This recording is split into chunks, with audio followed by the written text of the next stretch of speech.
नमस्कार। आकाशवाणी कटक आंचलिक संवाद पढ़ुचंती सत्यव्रत बेहुरा। मुख्य संवाद। भुवनेश्वर में मुख्यमंत्री जन अभियोग शुणाणी जारी।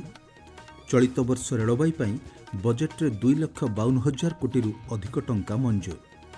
बेआईन खनि खननकारी उपर 6,228 कोटी अधिक टंका बकेया सूचना। खंडगिरी कुंभमेला आसंता कालिठु आरंभ। माघ बुड़ पुरी जिला प्रशासन पक्षर व्यापक बंदोबस्त। एवं इंडियन सुपर लीग फुटबॉल प्रतियोगिता रे आज भुवनेश्वर कलिंग स्टेडियम रे ओडिशा एफसी एवं नॉर्थ ईस्ट यूनाइटेड मध्य खेल मैच। मुख्यमंत्री जन अभियोग शुणाणी पूर्वाह्न 11टा ठारू भुवनेश्वर स्थित मुख्यमंत्री अभियोग प्रकोष्ठ रे अनुष्ठित हेउछि। पंजीकृत करिथिबा 1,000 जनक अभियोगर मुख्यमंत्री और मंत्रिमंडलर सदस्य माने शुणाणी करुछंती। राज्यर विभिन्न स्थानरू आसिथिबा लोकंक असुविधा को शुणी एहार त्वरित समाधान पाई मुख्यमंत्री प्रतिश्रुति देउछंती। आज मुख्यमंत्री शुणाणी समय जड़े दिव्यांगଙ୍କୁ अभियोग प्रकोष्ठरू कैपिटाल हॉस्पिटल को चिकित्सा पाई फटाइथिबा जଣାपड़िछि। सूचनायोग्य गत वर्ष शेष सुद्धा व्यक्तिगत और गोष्ठीगत भाव 30,000 ऊर्ध्व अभियोगकारी सेमानंक समस्या नहीं मुख्यमंत्री अभियोग प्रकोष्ठ को आसिछंती। चलित वर्ष रेल बजेट्रे 2,52,000 कोटी अधिक टंकार अनुदान पाई प्रधानमंत्री और अर्थमंत्री को रेलमंत्री अश्विनी वैष्णव धन्यवाद जणाइछंती। सूचना अनुसार आसंता 2 ରୁ 3 वर्ष मध्य 200टी नुआ वंदे भारत ट्रेन, 100टी अमृत भारत ट्रेन, 50टी नमो भारत द्रुत गति संपन्न ट्रेन और 17,500टी साधारण बगी निर्माण पाई घोषणा करा जाइछि। देश में अमृत भारत स्टेशन योजना 1,300टी रेल स्टेशन पुनः विकास कार्य कराजिबो। आसंता 4 वर्ष मध्य एही कार्य शेष कराजिबो बोली जଣାपड़िछि। एथिरे ओडिशार 57टी रेल स्टेशन रही जଣାपड़िछि। आज रेल बजेट संपर्क में रेलमंत्री अश्विनी वैष्णव नुआदिल्ली रे वीडियो कॉन्फ्रेंसिंग जरिया सांबादिक सम्मेलन करेंगे। राज्य में बेआईन खनि खननकारी उपर 6,228 कोटी अधिक टंका बकेया रही राज्य सरकार सत्यपाठ जरिया सुप्रीमकोर्ट को अवगत कराइछंती। एथिरे जोरिमाना बाबद को 2,721 कोटी एवं सुध बाबद को 3,506 कोटी अधिक टंका अनादेय रही। गत वर्ष नवेम्बर 28 तारिख में राज्य में बेआईन खनि खनन नहीं न्यायालय आदेश मुताबक जोरिमाना अर्थ आदायर वास्तव स्थिति संपर्क में सत्यपाठ जरिया जणाइबाकू सुप्रीमकोर्ट निर्देश देइथिले। सूचना अनुसार 2017 मसीह सुप्रीमकोर्ट बेआईन खनि खननकारी आदाय होगा जोरिमाना एवं सुध अर्थ बाबद विस्तृत तथ्य दाखल लगी निर्देश देइथिले। सुभद्रा योजना प्रथम किस्तिर चतुर्थ पर्याय सहायता राशि पाइबा पई बैंकर एनपीसीआई जांच करने को हिताधिकारी को परामर्श दिया जाइछि। आज एवं आसंता काली 2 दिन धरी बैंकर जांच प्रक्रिया करा जाय परिबो।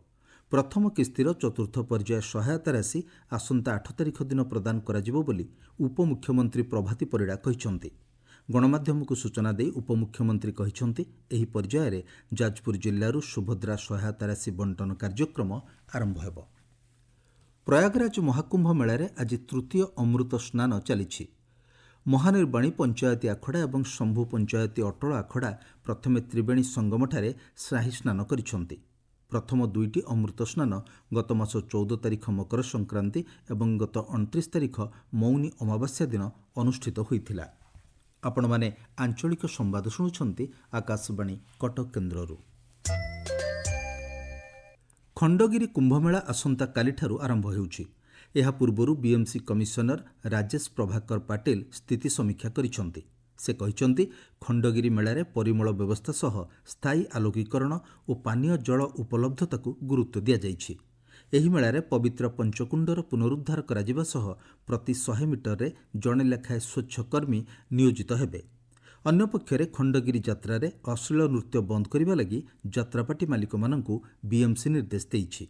खंडगिरीर मर्यादा रक्षा करी यात्रा परिवेषण पाई भुवनेश्वर महानगर निगम यात्रापाटी गुड़िकर सहयोग लोड़िथिबा जଣାपड़िछि। माघ सप्तमी अवसर में आसंता काली कोणार्क निकट चंद्रभागा पुष्करणी रे माघ बुड़ पाई पुरी जिला प्रशासन पक्षरु व्यापक व्यवस्था ग्रहण करा जाइछि। ବୁଡ଼ ସ୍ଥାନ ଓ ସମୁଦ୍ରକୂଳରେ ଲାଇଫ୍ ଗାର୍ଡ ମୁତୟନ କରାଯିବା ସହ ପୁଲିସ୍ ପକ୍ଷରୁ ସ୍ୱତନ୍ତ୍ର ଟ୍ରାଫିକ୍ ବ୍ୟବସ୍ଥା ଗ୍ରହଣ କରାଯାଇଛି। ଚନ୍ଦ୍ରଭାଗା ବୁଡ଼ ପାଇଁ ଅତ୍ୟଧିକ ଭିଡ଼ ହେବା ସମ୍ଭାବନା ଥିବାରୁ ସୁରୁଖୁରୁରେ ଟ୍ରାଫିକ୍ ଚଳାଚଳ ଏବଂ ଜନସାଧାରଣଙ୍କ ସୁବିଧା ପାଇଁ ଟ୍ରାଫିକ୍ କଟକଣା ଜାରି କରାଯାଇଛି। ପୁରୀ ଆରକ୍ଷୀ ଅଧୀକ୍ଷକ ପିନାକ ମିଶ୍ର କହିଛନ୍ତି, ଦ୍ରୁତ ଗାଡ଼ି ଚାଳନା, ଅଧିକ ଯାତ୍ରୀ ପରିବହନ ଓ ଟ୍ରାଫିକ୍ କଟକଣା ଲଙ୍ଘନ କଲେ କାର୍ଯ୍ୟାନୁଷ୍ଠାନ ଗ୍ରହଣ କରାଯିବ। ସୂଚନା ଅନୁଯାୟୀ ପୁରୀ ପଟୁ ଆସୁଥିବା ବସ୍ଗୁଡ଼ିକ ରାମଚଣ୍ଡୀ ପୁଲିସ୍ ଷ୍ଟେସନ ନିକଟରେ, କାକଟପୁର ଓ ନିମାପଡ଼ା ପଟୁ ଆସୁଥିବା ବସ୍ଗୁଡ଼ିକ କୋଣାର୍କ ହେଲିପ୍ୟାଡ୍ ପଡ଼ିଆରେ ପାର୍କିଂ କରିବା ପାଇଁ ବ୍ୟବସ୍ଥା କରାଯାଇଛି। ଏହି କଟକଣା ଆଜି ଦିନ 12ଟାରୁ ଆସନ୍ତାକାଲି ସକାଳ 8ଟା ପର୍ଯ୍ୟନ୍ତ ବଳବତ୍ତର ରହିବ ବୋଲି ଜଣାପଡ଼ିଛି। ପରମ୍ପରା ଅନୁଯାୟୀ ମାଧିପୁରର ଶ୍ରୀ ତ୍ରିବେଣୀଶ୍ୱର ମହାଦେବ, ସନ୍ଥପୁରର ଶ୍ରୀ ଐଶାନ୍ୟେଶ୍ୱର ମହାଦେବ ଓ କୁରୁଜଙ୍ଗର ଦକ୍ଷିଣେଶ୍ୱର ମହାଦେବ ସପ୍ତମୀ ଦିନ ବଢ଼ି ଭୋର ବେଳେ ଚନ୍ଦ୍ରଭାଗା ତୀର୍ଥରେ ମହାସ୍ନାନ କରିବେ। ଏହାପରେ ସାଧୁସନ୍ଥ ଓ ଶ୍ରଦ୍ଧାଳୁମାନେ ବୁଡ଼ ପକାଇବେ। ବୈଷୟିକ ଶିକ୍ଷା କ୍ଷେତ୍ରରେ ନାମଲେଖା ପାଇଁ ହେବାକୁ ଥିବା ଯୁଗ୍ମ ପ୍ରବେଶିକା ପରୀକ୍ଷା JEE ମେନ୍ 2 ଏପ୍ରିଲ 1ରୁ 8 ତାରିଖ ମଧ୍ୟରେ ଅନୁଷ୍ଠିତ ହେବ। ଏଥିପାଇଁ ଆବେଦନ ପ୍ରକ୍ରିୟା ଜାରି ରହିଛି। ଆସନ୍ତା 25 ତାରିଖ ଆବେଦନ କରିବାର ଶେଷ ତାରିଖ ରହିଛି। JEE ପ୍ରଥମ ମେନ୍ ପରୀକ୍ଷାରେ ଅଂଶଗ୍ରହଣ କରିଥିବା ଶିକ୍ଷାର୍ଥୀ ପୂର୍ବ ଆବେଦନ ନମ୍ବର ଏବଂ ପାସୱାର୍ଡ ବ୍ୟବହାର କରି ମେନ୍ 2 ପରୀକ୍ଷାରେ ଅଂଶଗ୍ରହଣ କରିପାରିବେ ବୋଲି ସୂଚନା ଦିଆଯାଇଛି। ନବରଙ୍ଗପୁର ଜିଲ୍ଲାର 10ଟି ପର୍ଯ୍ୟଟନସ୍ଥଳୀର ବିକାଶ ପାଇଁ 67 କୋଟି 8 ଲକ୍ଷ ଟଙ୍କାର DPR ପ୍ରସ୍ତୁତ କରାଯାଇ ପର୍ଯ୍ୟଟନ ବିଭାଗକୁ ପ୍ରଦାନ କରାଯାଇଛି। ଜିଲ୍ଲା ପର୍ଯ୍ୟଟନ ବିଭାଗ ପକ୍ଷରୁ ମିଳିଥିବା ସୂଚନା ଅନୁଯାୟୀ ସମ୍ପୃକ୍ତ ପର୍ଯ୍ୟଟନସ୍ଥଳୀଗୁଡ଼ିକର ବିକାଶ ହେଲେ ଜିଲ୍ଲାରେ ହୋଟେଲ ଶିଳ୍ପର ବିକାଶ ହେବା ସହ ବ୍ୟବସାୟିକ ଅଭିବୃଦ୍ଧି ଘଟିବ। ଜିଲ୍ଲାର ଝରିକା ବ୍ଲକ ଅନ୍ତର୍ଗତ ସାଇଧାରା ପର୍ଯ୍ୟଟନସ୍ଥଳ ପାଇଁ 2 କୋଟି 62 ଲକ୍ଷ, ଗୋସାଇଁଧାରା ପାଇଁ 2 କୋଟି 12 ଲକ୍ଷ, ଭୈରାଘୁମର ପାଇଁ 4 କୋଟି 37 ଲକ୍ଷ ଟଙ୍କାର DPR ପ୍ରସ୍ତୁତ କରାଯାଇଛି। ସେହିଭଳି ଘୁମରେଶ୍ୱର ଶୈବପୀଠ, ମଙ୍ଗଳଦୋରା, ଡକାରୀ ଦୋରା, ଡକରୀ ଝରଣ ଓ ଡଙ୍ଗା ଝରଣ ପର୍ଯ୍ୟଟନ ସ୍ଥଳର ବିକାଶ ପାଇଁ 55 କୋଟି ଟଙ୍କାର ପ୍ରସ୍ତାବ ଦିଆଯାଇଥିବା ଜଣାପଡ଼ିଛି। ଏନେଇ ନବରଙ୍ଗପୁର ଓ ଝରିଗାଁ ବିଧାୟକ ବିଭାଗୀୟ ମନ୍ତ୍ରୀ ଓ ସଚିବଙ୍କ ସହ ଆଲୋଚନା କରିଥିବା ସୂଚନା ମିଳିଛି। ଗଞ୍ଜାମ ଜିଲ୍ଲା ଛତ୍ରପୁର ସ୍ଥିତ ଜିଲ୍ଲା ଶ୍ରମ କାର୍ଯ୍ୟାଳୟ ପକ୍ଷରୁ ଶ୍ରମିକ କଲ୍ୟାଣ ସମାରୋହ ଅନୁଷ୍ଠିତ ହୋଇଯାଇଛି। ଅନୁଷ୍ଠିତ ସମାରୋହରେ ଛତ୍ରପୁର ବିଧାୟକ କୃଷ୍ଣଚନ୍ଦ୍ର ନାୟକ ମୁଖ୍ୟ ଅତିଥି ଭାବେ ଯୋଗଦେଇ ନିର୍ମାଣ ଶ୍ରମିକ ହିତାଧିକାରୀମାନଙ୍କୁ ବିଭିନ୍ନ ସହାୟତା ପ୍ରଦାନ କରିଥିଲେ। ଏଥିରେ 1452 ଜଣ ହିତାଧିକାରୀଙ୍କୁ ବିଭିନ୍ନ ସହାୟତା ସ୍ୱରୂପ 5 କୋଟି 5 ଲକ୍ଷ 21 ହଜାର ଟଙ୍କା ଏବଂ ଅଣସଂଗଠିତ କ୍ଷେତ୍ରର 2 ଜଣ ହିତାଧିକାରୀଙ୍କୁ 2 ଲକ୍ଷ ଟଙ୍କା ପ୍ରଦାନ କରାଯାଇଛି। ନୂତନ ଭାବେ 400 ଜଣ ନିର୍ମାଣ ଶ୍ରମିକ ଓ 100 ଜଣ ହିତାଧିକାରୀଙ୍କୁ ପରିଚୟପତ୍ର ପ୍ରଦାନ କରାଯାଇଛି। ନୟାଗଡ଼ ଜିଲ୍ଲା କୋର୍ଟ ପରିସରରେ କାର୍ଯ୍ୟକ୍ଷେତ୍ରରେ ମହିଳାଙ୍କୁ ଯୌନ ନିର୍ଯାତନା ସଂକ୍ରାନ୍ତୀୟ ଏକ ସଚେତନତା ଶିବିର ଉଦ୍ଘାଟନ ହୋଇଯାଇଛି। ଜିଲ୍ଲା ଦୌରା ଜଜ୍, ଆଇନ ସେବା ପ୍ରାଧିକରଣ ଅଧ୍ୟକ୍ଷ ପ୍ରମୁଖ ବୈଠକରେ ଯୋଗଦେଇ କହିଛନ୍ତି, ମହିଳା ଯୌନ ନିର୍ଯାତନା ଆଇନ 2013 ଅନୁସାରେ ଶାରୀରିକ ସ୍ପର୍ଶ, ଯୌନ ସମ୍ପର୍କିତ ମନ୍ତବ୍ୟ, ଅଶୋଭନୀୟ ଆଚରଣ ଆଦିକୁ ବୁଝାଇଥାଏ। ଏହି ଅଧିନିୟମ କର୍ମକ୍ଷେତ୍ରରେ ଥିବା ମହିଳାଙ୍କୁ ସୁରକ୍ଷା ପ୍ରଦାନ କରିଥାଏ। ମାନସିକ ବିକାରଗ୍ରସ୍ତ ମହିଳାଙ୍କ କ୍ଷେତ୍ରରେ ତାଙ୍କର ଆଇନଗତ ଉତ୍ତରାଧିକାରୀ ଏନେଇ ଅଭିଯୋଗ କରିପାରିବେ ବୋଲି ଅତିଥିମାନେ ମତବ୍ୟକ୍ତ କରିଥିଲେ। ବୈଠକରେ ପରିବାର କୋର୍ଟ ବିଚାରପତି ସୁବ୍ରତ କୁମାର ପ୍ରଧାନ, ଜିଲ୍ଲା ଦୌରା ଜଜ୍, କୋର୍ଟର ରେଜିଷ୍ଟ୍ରାର ସୋନାଲି ସରିତା ପ୍ରମୁଖ ଉପସ୍ଥିତ ଥିଲେ। କଟକ ବାରବାଟୀ ଷ୍ଟାଡିୟମରେ ଆସନ୍ତା 9 ତାରିଖରେ ଅନୁଷ୍ଠିତ ହେବାକୁ ଥିବା ଭାରତ ଓ ଇଂଲଣ୍ଡ ମଧ୍ୟରେ ଏକଦିବସୀୟ କ୍ରିକେଟ୍ ମ୍ୟାଚ୍ ପାଇଁ ଅନ୍ଲାଇନ୍ ଟିକେଟ୍ ବିକ୍ରି ଶେଷ ହୋଇଛି।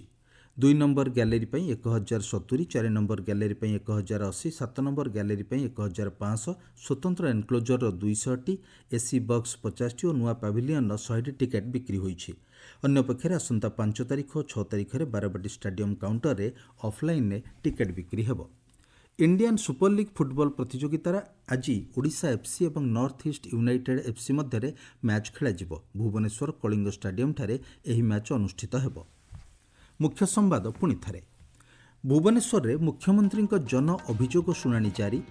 ଚଳିତ ବର୍ଷ ରେଳବାଇ ପାଇଁ ବଜେଟ୍ରେ 2,52,000 କୋଟିରୁ ଅଧିକ ଟଙ୍କା ମଞ୍ଜୁର। ବେଆଇନ ଖଣି ଖନନକାରୀଙ୍କ ଉପରେ 6,228 କୋଟିରୁ ଅଧିକ ଟଙ୍କା ବକେୟା ସୂଚନା। ଖଣ୍ଡଗିରି କୁମ୍ଭମେଳା ଆସନ୍ତାକାଲିଠୁ ଆରମ୍ଭ। ମାଘ ବୁଡ଼ ପାଇଁ ପୁରୀ ଜିଲ୍ଲା ପ୍ରଶାସନ ପକ୍ଷରୁ ବ୍ୟାପକ ବନ୍ଦୋବସ୍ତ। ଏବଂ ଇଣ୍ଡିଆନ୍ ସୁପର ଲିଗ୍ ଫୁଟବଲ ପ୍ରତିଯୋଗିତାରେ ଆଜି ଭୁବନେଶ୍ୱର କଳିଙ୍ଗ ଷ୍ଟାଡିୟମରେ ଓଡ଼ିଶା ଏଫ୍ସି ଏବଂ ନର୍ଥ ଇଷ୍ଟ ୟୁନାଇଟେଡ୍ ମଧ୍ୟରେ ଖେଳାଯିବ ମ୍ୟାଚ୍। ଆଞ୍ଚଳିକ ସମ୍ବାଦ ବର୍ତ୍ତମାନ ପାଇଁ ଏତିକି। ପରବର୍ତ୍ତୀ ଆଞ୍ଚଳିକ ସମ୍ବାଦ ଶୁଣିପାରିବେ ସନ୍ଧ୍ୟା 6:45